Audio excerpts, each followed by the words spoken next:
until robots are doing the purchasing, humans will be doing the selling. I love that you said that, because I think sometimes we forget that it's like we're dealing with people, and yes. people have a desire to interact with other people, type of a thing. Yes. There's certain things they're fine working with a robot or, self-checkout type of a thing. But then there's certain things where it's like, I want to deal with another human being type of a thing, whether that's a product or a service. Totally. It's also, it's like a signal of respect the company does, like if I'm trying to sell a customer something, and my competitor, brings a robot salesperson, like I'm going to win every time just by being a human, right? It's like, so we know for a long time, right? Like we sent our Optimus to the sales meeting. Chances are you're probably not going to fare as well as the person that actually sends Nick to show up, and he actually, shows up and says hello.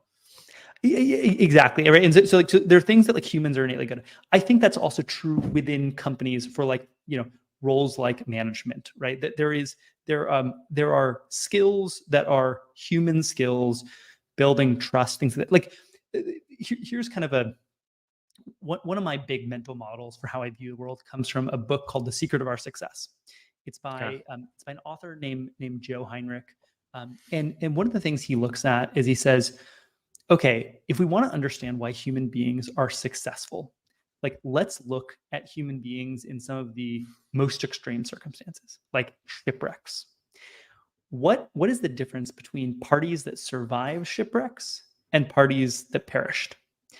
And he looks at it, and it's it's all of these humans had smart people who could use their big brains and think through stuff, right? Certainly there was a lot of that, but ultimately it was the groups of people who befriended whatever group was native to that environment, whether it was the tundra, the desert, the jungle, because humans learn from watching other humans. We are dialed in to pay attention to other humans. It's why in your social media feed, you don't follow that many companies, but you follow lots of people, because you care what other humans do and what they think. And the way we learn is we look for humans who are prestigious and similar to us, and we pay a lot of attention to them and we mimic them.